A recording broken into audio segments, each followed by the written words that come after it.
Hello and welcome to the Sports Business Podcast with Prof. C, the podcast that explores the world of professional, collegiate, amateur, and Olympic sports.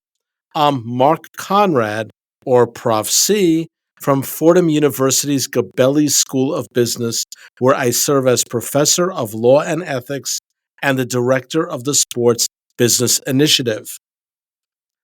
On our podcast, we have discussed issues of technology in sports, and for this episode, we will dive into what is known as immersive technology and how this kind of delivery system can rethink how sports teams and brands can engage with fans.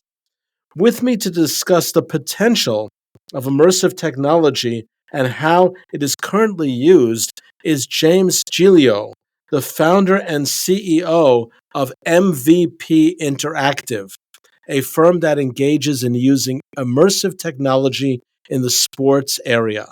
James, welcome to the Sports Business Podcast. Well, thank you for having me, Prof. C. I can be James G, just to kind of keep the moniker going here. Oh, that's very good. Okay. Yeah. It rhymes too. Yeah. So, for those of us who don't know or may not know, what do we mean by immersive technology? Yeah, it's a good question. And, obviously, I don't think it's a part of the everyday nomenclature of our everyday lives. And so I think the easiest and simplest way to describe it is really the blend of a digital and physical environment. And so that could be a wide range of digital technologies, most notably known as augmented reality or virtual reality. But it's really not secluded to just those two technologies, where there is a host of gesture-based experiences that technologies can integrate a individual into an experience that again blends a physical environment with a digital screen, or a digital environment that allows a user to immerse themselves into an environment by using 3D sensors or peripheral technology devices to really allow yourself to escape into a setting, both digitally and physically at the same time. And so, for many years, when we would try to describe our company, MVP Interactive, it was very hard, because you can imagine, 10 years ago, when you were talking about AR or VR, that wasn't necessarily a trending topic. And so, it was a bit of a tongue twister trying to sell our technology to sports teams or marketers, trying to explain what immersive technology or creative technology was. And so, I think the use, right around 2020, 2021, the term XR or mixed reality had sort of come to fold through the metaverse, or augmented reality technologies, or when NFTs started to kind of come to light. And I think when Apple was started teasing their Vision Pro products that were sort of teasing out into the market, that this definition of mixed reality kind of came to light, where immersive technologies were starting to find its way into the marketing world and definition, and where people now have a better understanding that mixed reality is really a combination of all these technologies that fold under the umbrella of immersive technology. And when did you start MVP Interactive? Yeah, it was the spring of 2012, May 1st to be exact. And why at that time, and why this company, and where did you come from to get to the point of starting MVP Interactive? Yeah, well, it was kind of a crazy story. I had been working in advertising, in particular the out-of-home advertising realm, and this was back in 2008 with the advent of the iPhone. And as you remember, when the iPhone sort of came to market, it really revolutionized how we communicated, not only on our mobile devices, but how we interacted with technology and brands. And with the use of mobile apps, we saw the trend on not only entertainment applications and how we would kill time and how we would just use these, fun, quick hit gamified experiences on our phone, to entertain ourselves, but how we could use our mobile devices to interact with our everyday lives, whether it was mobile banking or communication. And so I started to see a trend where brands were really leaning into technology. And being in and around New York, you started to see stunty marketing campaigns, right? Where they would be called, station domination activations, right? Where you'd go through Penn Station or Grand Central Station, and there would be a brand that would, build a prop set of some sort. And, they would create this sort of entertaining footprint where, commuters would go by and they were handing out these sort of tchotchkes, and it was a great way to kind of generate some PR and some buzz around the brand for a particular promotion. And it just felt a little more analog in terms of how marketing was leaning towards a face-to-face communication with individuals. And but I knew technology just as a general interest of mine, where I was by no means a software developer or a techie traditionally, but I was always very interested in the realm of technology. But more importantly, I just saw a trend in where technology was evolving and how it was going to change our life because of the iPhone. Granted, I was always a sports fan, and growing up playing sports and attending sports games, I had a distinct memory of attending games and walking the concourse and being solicited by brands for exchange of information, and in a very similar fashion, credit card companies or banking companies looking for applications to fill out for fans so they can get a towel or a foam finger or some type of light tchotchke again, and having this yard bark kind of experience walking through games. And I felt through the last few years from 2008 to 2010, 2011, 2012 that what a perfect way by attending a sports environment or sports game, that you can tap into the passion of attending a live event like a sports game, that you can leverage technology as a two-way form of communication between a brand and a fan, by allowing a fan to interact with a brand in a very seamless way, by giving this fan a really unique experience through technology where it doesn't seem so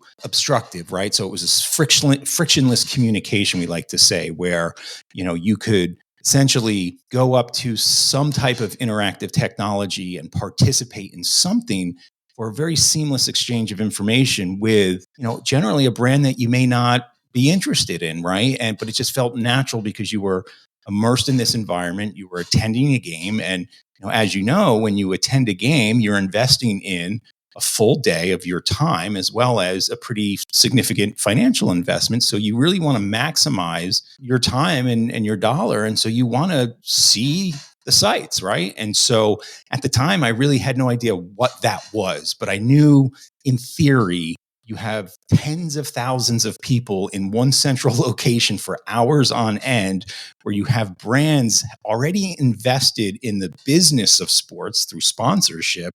And I just felt that there was just a perfect combination of where consumer engagement and marketing could live together. And so this idea just kind of kicked in my head for quite some time. And then as things went on, I started noticing trends in digital signage, and I was in and around technology, being in this advertising environment and starting to see interactive technology kind of taking fold. And then it sort of dawned on me where it's like interactive kiosks. I started to see these wayfinding kiosks in malls, and, the Xbox Connect and PlayStations were really coming to fold. And, my brother was very much more of a gamer than I was, or really technical, and seeing, his gaming activities. And I thought, simulated sporting experiences, where what if you take this Xbox or this Madden-like experience out of your home and bring it into a venue where you can create these customized, branded games to an event, right? Where you could have, say, the Coca-Cola version of a Madden football game where the users could participate. And so I kind of sketched out these interactive kiosks, and I thought, yeah, this is the module, right? This is what could possibly bring this all together. And so I was down in Tampa on an ad pitch working for this other company. And I was in Tampa for a few days and I was literally obsessing. I just could not, I was like a crazy person. I could not get this idea out of my head. And I was obsessing over it. And I had a little bit of downtime. And I told myself, okay, here I am in Tampa. They have 3 major sports teams here. I'm going to do my best to get in front of either the Bucks, the Lightning, or the Rays to see if they'll take a call and just hear me out. So I went online. I scoured YouTube. I had no database of contacts. I just tried to find contact information. So I happened to find a YouTube channel for the Tampa Bay Rays. I found a marketing manager named Brian Killingsworth, who was at a bar event for the Tampa Bay Rays. He seemed about my age. He seemed like a likable guy, like they seemed friendly. He had his contact information in that YouTube video. And so I called him up and it happened to be February, March. So it was the preseason. And he said, sure, I'm taking meetings. It's the preseason. Why don't you come on down? And I told him I was in town just for a few days. And the next day, I brazenly showed up to his office in St. Pete's. His office was at the stadium. I had no collateral, no business card, and essentially pitched him what I'm explaining to you guys right now.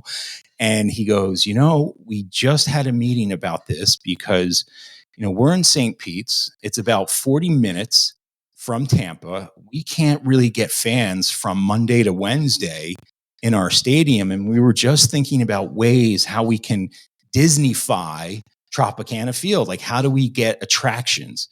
And we were thinking about ways that we can really enhance our venue and create fan experiences. I said, yes, that's the vision, and you want to create this entertainment-like environment where it's just not about the game, because obviously that's very important, but you need to use these other marketing points and, you can help the sponsors, or you can help underwrite these experiences through the sponsorships and so on. And he goes, this is great. How much does this stuff cost? And I go, I don't know. Give me 3 months. Give me some time. And so, I was very candid with, where I was with, this sort of vision and the capabilities. But I essentially left that meeting doing cartwheels. I thought I had discovered, bread, right? It was just like I discovered something. And as insane, and again, I always tell people I would not recommend starting a business on an anecdotal meeting or just a good idea. Like, there's a lot more that goes into it. But I was naive, which is superpower in many ways. When you don't know what you don't know, and you can use that to your strength. But I went back to New York, and with that information, I did present this to my then boss, who I said, listen, I can spin up a sports and entertainment division of our company and let me run it. And, I think we need to create these modules, if you will. And it didn't stick. It completely diverted from what their normal business was. So I don't blame them, and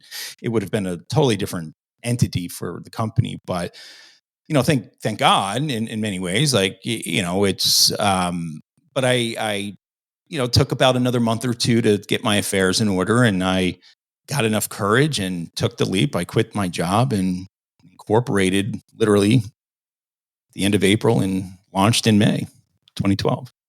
Was it just you that started? It was just me. That's right. Yeah. That is very interesting from an entrepreneurial theory point of view. So you started it, and then how do you create the kiosks? How do you create the hardware to sell to the many teams that you have sold to? And in a few minutes, I'll talk about 1 or 2 of the interactive activities you have. But from the evolution of this, so you're there alone, said, okay, you call it's you, yourself, and that's it. That's it. And you're not a software engineer.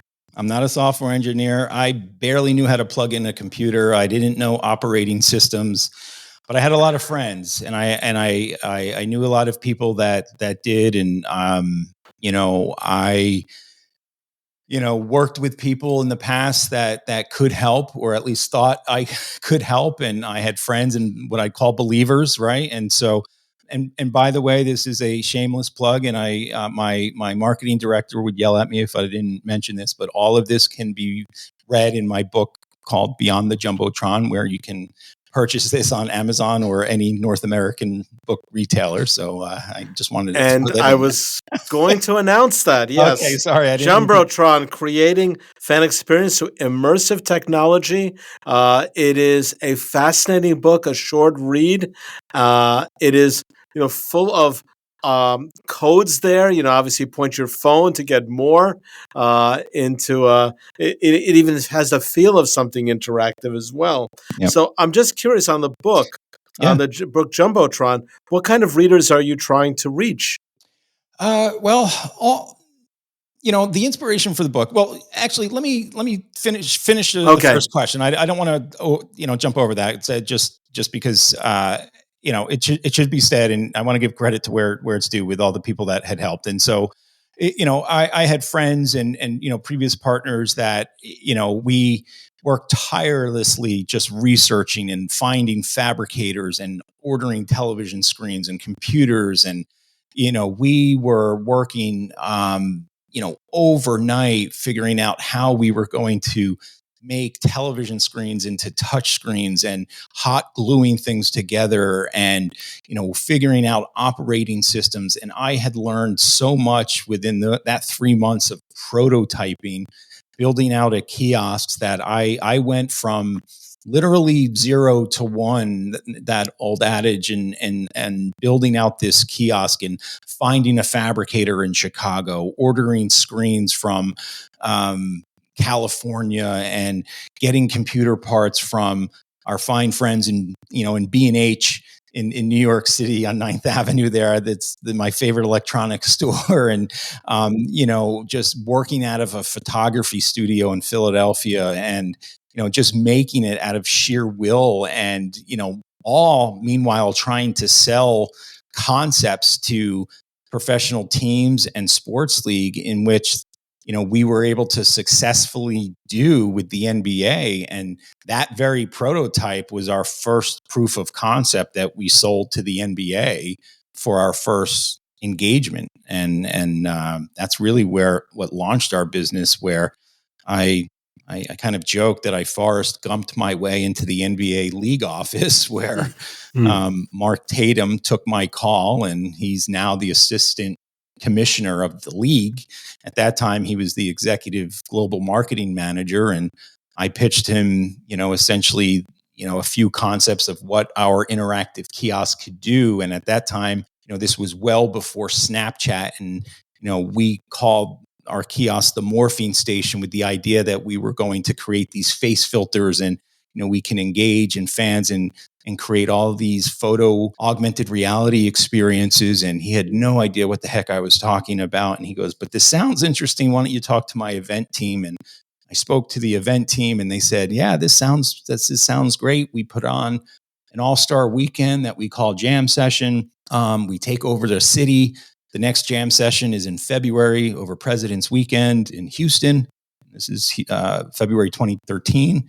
What we can do is, if you come up with a concept, we can give you floor space, and it's a big convention center. We're there all weekend, and this way you can show off your prototype, and if it goes well, we'll give you the showcase, and we're not going to pay you for it, but we'll give you tickets to the All-Star game. You want to go to see the dunk contest, you want to see the 3-point contest, that's what we can do for you. And so we came up with this concept of creating digital bobbleheads of fans, right? So you could go up to this kiosk, choose your custom figurine of your East or West conference, and choose fun hairstyles, and then using face filters, to convert you into a digital bobblehead that you could share to social, and you receive an email and all of that. And again, this was pre-Snapchat. No one knew what face filters were. And so we went down to Houston, and good on the NBA, they put us right next to the autograph stage.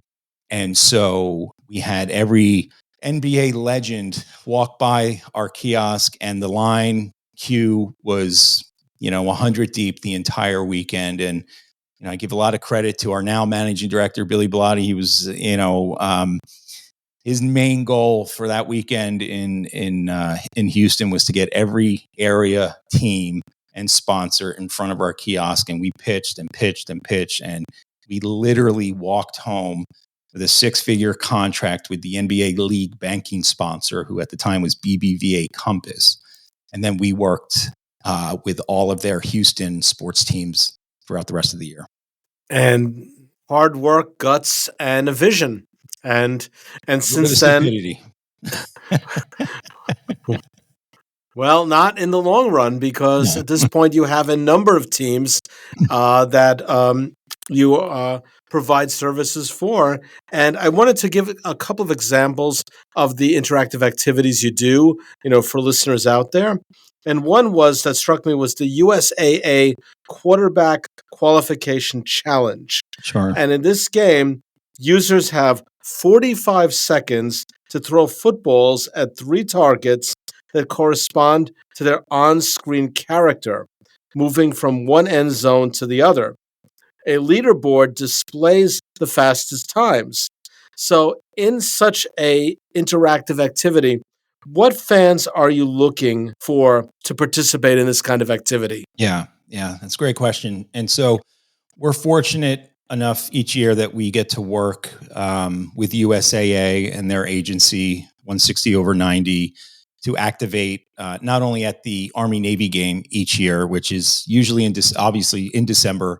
It's a great year-end activation for us. It's in the middle of December, so it's a great great end-of-year activation, and kind of wraps up the year for us. And it's a great camaraderie. It's obviously the Army-Navy game, so there's a lot of sense of camaraderie and pride and all of that. And so working with a financial brand is really interesting and compelling for us, because I think from a brand perspective and immersive technology, you don't necessarily put those two together, right? But we say this all the time, and we just had another financial company that we were talking to yesterday, and they're like, we're kind of a stale brand, and we're insurance and CDs and investments, and I don't know how, we're not fun and exciting for sports fan. And I said, no, you are, but this is where we really create value, because we can weave your brand and your messaging to make it make sense for this type of engagement. And so what this immersive technology and creative technology allows is that's where that communication piece comes into play, because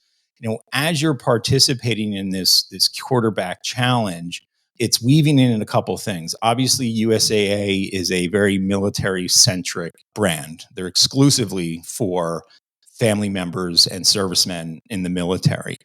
And so, the messaging there is they wanted to have a bit of a military type engagement tying into a football experience, right? And so a quarterback challenge implementing target practice and targets was a sort of seamless integration into hitting the bullseyes or hitting your goals. And so when you talk about financial goals, you talk about maybe a shooting range, you weave in football, so you get your target practice. And so what we were able to do is strategically place on I think it was about a 30-yard strip of field. We put, I don't want to say mannequins, but they were dummies, player dummies. We built out impact sensors that each dummy had on their chest. And so as fans or users threw the footballs, they would hit the sensors, but then we had a big LED board that had the animated players run across the field. So as the balls would hit the sensors on the dummy, the animations on the LED board would come to life, registered your score. So there was the big crowd awareness. And so you would hit your goal, financial goals, you had your target practice, and then obviously you were participating in the athletic football event. So it was a nice sort of combination of holistically weaving in all of the brand guidelines, and it made a ton of sense for the event, and fans had a lot of fun participating in it. When you participate in an event like this, in an activity like this, do you have to supply any kind of data information? Very good question. That's exclusively almost always the case. Yes, absolutely. And, something we like to say is, we always focus on the front end fun experience. Undoubtedly, we generally knock that out of the park, but our competitive advantage is the amount of focus and attention that we put into the user generated content and the data that brands require and should utilize. So what we do is, as lines queue for these activations, we develop a QR mobile registration application. There's a QR sign.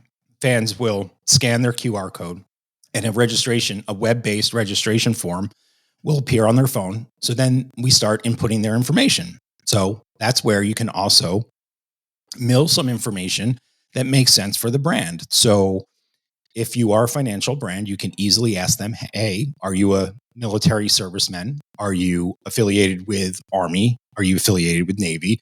And very simple questions. But most importantly, name, email address, phone number, all data that they can store into their CRM for remarketing and sort of promotional items after the activation. So, and it's a great time killer because as the fans are waiting, they're not sort of bored, just waiting and getting frustrated, waiting for their turn. They're just, enrolling in this participation. So it feels natural. We've all been at a theme park where it's like, oh my gosh, I have nothing to do. I'm just in this snake line, just waiting to get onto this ride. And so there's ways that you can keep the users engaged, and we can create light games during this mobile experience as well. And so as they get into the participation of the event, they can also scan that QR code when they step up to the game, where now their information is displayed. Get ready, Mark. It is your turn. So there's that vanity play like, oh, wow, I'm already queued and like I'm ready to go. So they participate. There's usually a photo or video recording of the user's participation. So when the email is distributed to them, it's a branded memento in the form of an email or a text message that they can share socially, download, and send to their friends or post across social media. And what do you do about children playing some of these games? Maybe not this one because it's an insurance company for veterans and military personnel, but you had the 2023 Women's Final Four tournament and had activities there. So was that a broader audience? And if indeed you do cater or allow those under 18 to play or compete, do you have to have restrictions on the information they give? Yeah, that's a very good question. Generally, it's not a problem, but there are, UX or user experience concerns or considerations that we have to make, with technology. So obviously, when you're using 3D scan or 3D cameras, when you're using the user's body as the remote control, there's different height requirements. If we're doing a virtual field goal kicking game, when you have an adult kicking their leg versus a toddler kicking their leg, you have to make sure that the tracking systems can align for a wide range of heights and body sizes. And so that's something that we have to consider when building out the algorithms for the experiences. I will say when we work with alcohol brands, we do have to age gate some of the experiences. And so we can get creative with what's called the UI or user interface, where during that registration piece, we have an opt-in where are you over 21? If you click no, then we kind of redirect them into a different participation or a different area so we can avoid any conflict there. How young can a child participant be in some of these immersive activities? Good question. So we very young, and this past summer, and they'll be continuing this campaign for 2 more years. But we're working with Go Squeeze, so the pouched applesauce brand. They're a partner with the Canadian women's soccer team, and so they go on a mobile tour throughout Canada all summer, and it is specifically designed for young kids. And so it's a virtual penalty kicking game. And so it's in a trailer that they bring throughout Canada. And we have a large digital screen inside that trailer where it's, again, using a 3D camera that we're tracking kids of all ages. And so the strategy there is we have different age groupings. So there's a brand ambassador. So when a child comes on, we ask the parents, what age grouping they fit in. And so there's a grouping. So 0 to 3, 4 to 8, 9 above. And then once they click that age grouping, the technology can adjust based on the user. And what information has to be disclosed before the person can participate? Because in the example with the USAA quarterback qualification, it said name, address, email. With children, isn't that more restrictive? I mean, there are laws that restricted certainly to those under 14 Yeah. from that information. So how do you deal with that particular issue?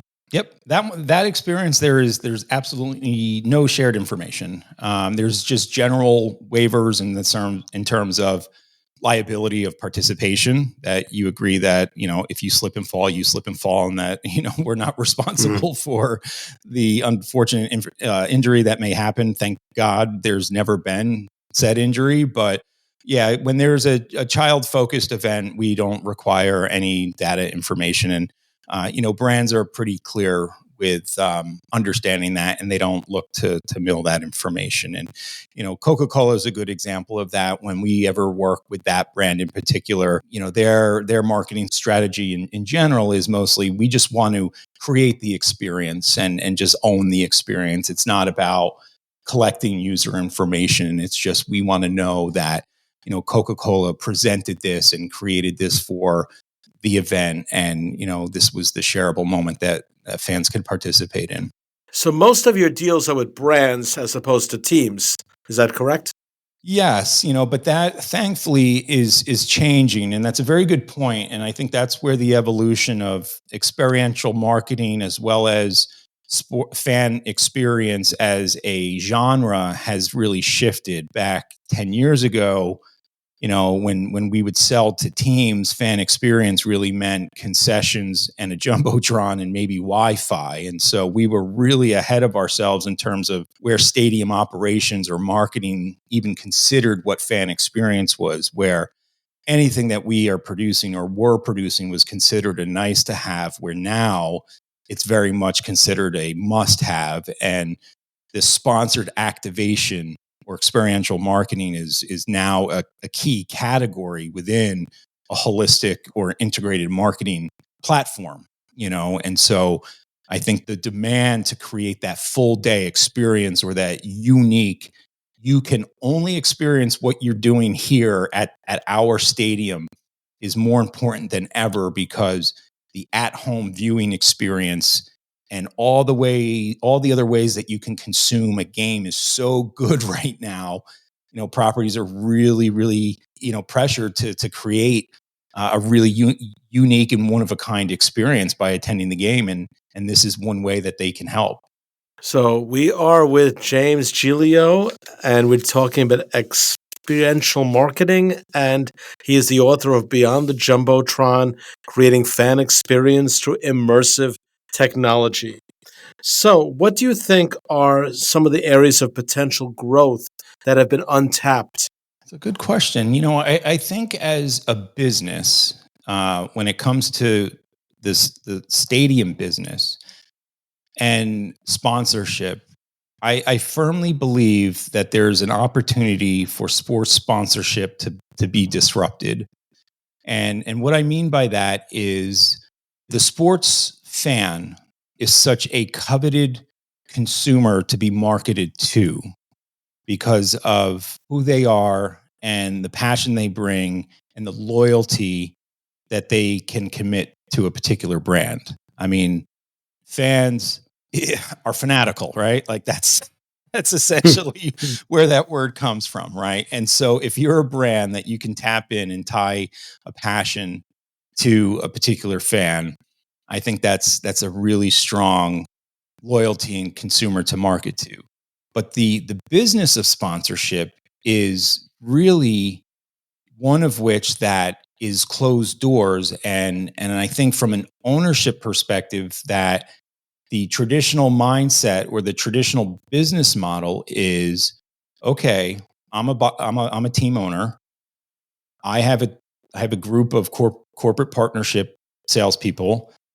I want to bring in maybe 10 new corporate sponsors, and I want to lock them in as long as possible for as much money as possible. Well, there's only so many brands that can afford that, or that can, underwrite that type of contract. And you're boxing out so many different brands that would love to be marketing inside your building or marketing to your fans. And so because of that model, I think there's a host of brands that are really boxed out. And so I think that, through various out-of-home advertising channels and out-of-home advertising networks, there's going to be evolving opportunities even for companies like myself. And I think we're embarking on a sort of a pivot for ourselves to kind of create an ad network to allow, these non-endemic brands or non-competitive sponsor brands to enter the stadium business, to market to fans through our gaming devices at a fraction of the investment and term of a traditional sponsorship. So I firmly believe that. Now, that could come in many other ways as well. That could come in incremental marketing dollars, whether, they're TV ads in bathrooms, concession ads, other out-of-home advertising channels throughout the stadium, interactive kiosks like ours.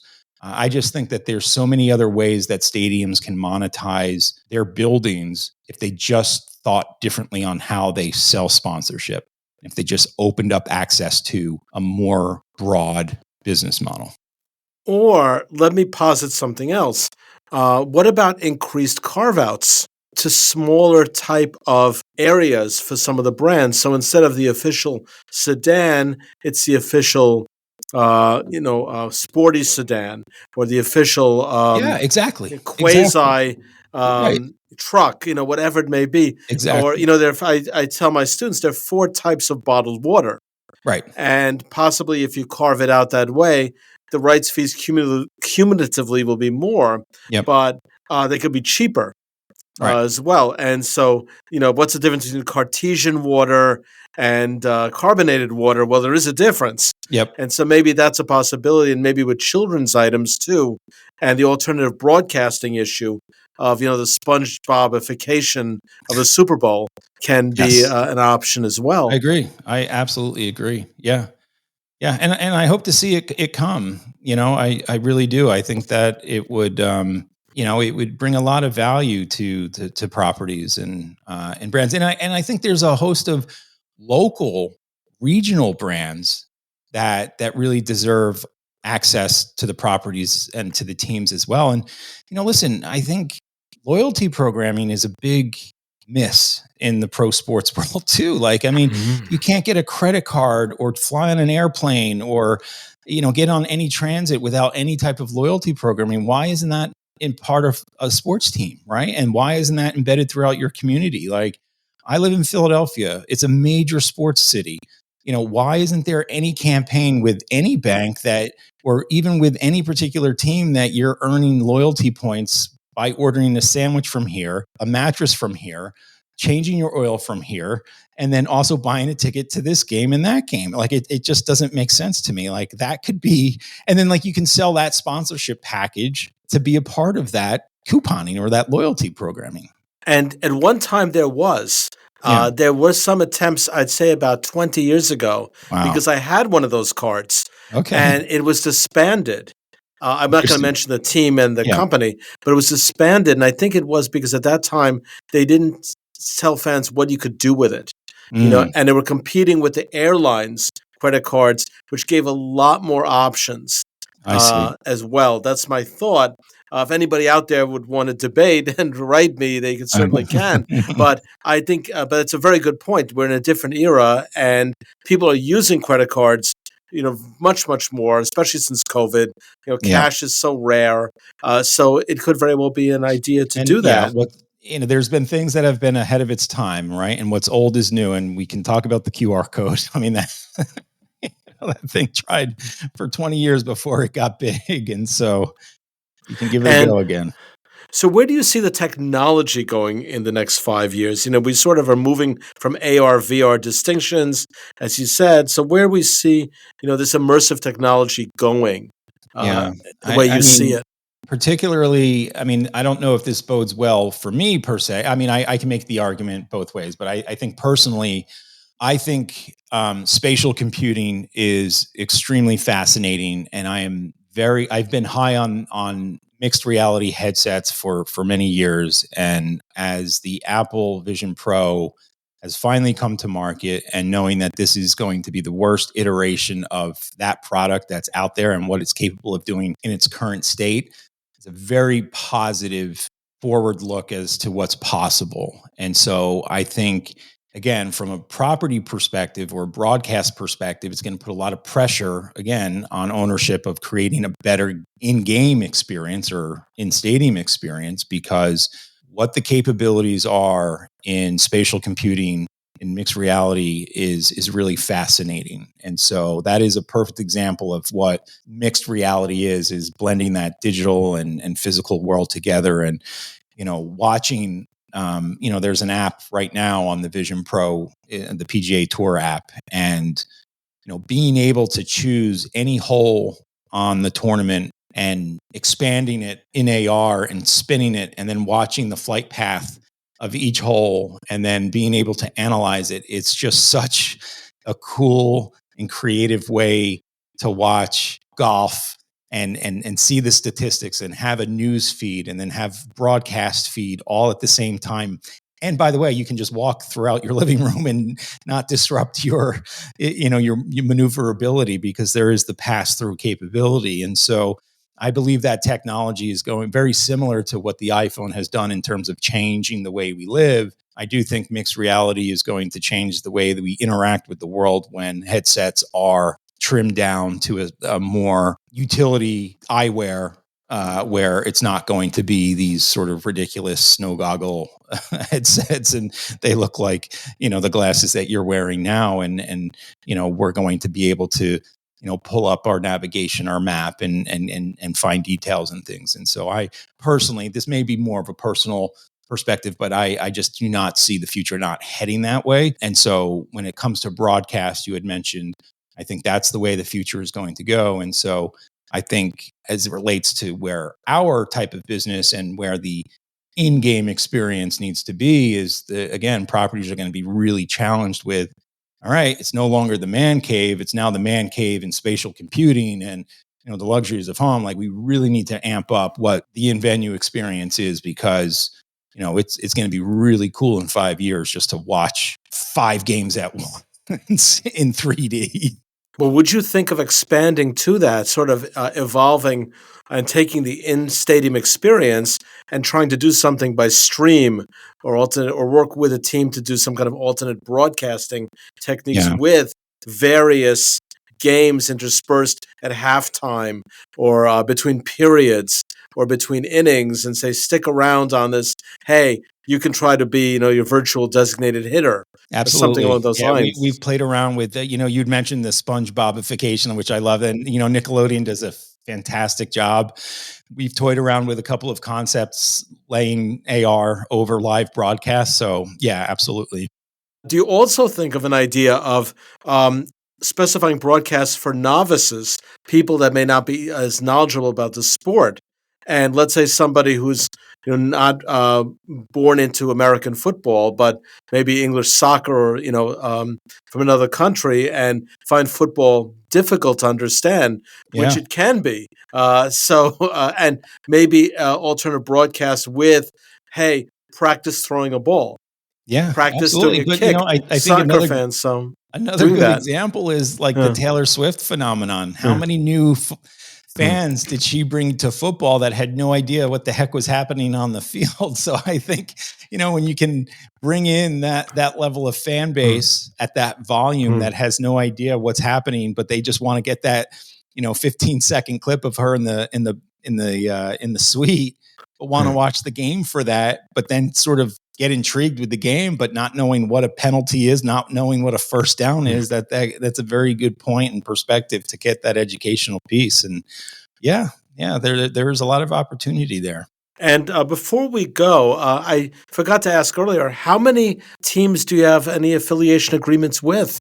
Well, I would say we've had over 60, over the years. And so we've named a team, and we've probably have worked with them at some point. And, our active roster is always evolving, as seasons end and seasons start up again. So Yeah, we're really excited about, we have some news coming out next week about it'll be the first in-stadium advertising network with our interactive gaming kiosks, and so we're going to bring that out to the market. And so I think it's really going to expand what we talked about with allowing brands to enter a closed-off market and giving properties a way to subsidize income and opening up and monetize underutilized areas of their stadiums and generate revenue for their properties and their teams to maximize their income and just open up a new audience of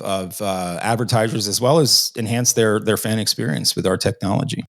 Now, those of us here, or I shouldn't say me, but say young people, students who want to break into this area, what advice would you give them from the technical side or the marketing side? Well, I think my recommendation is going the agency route.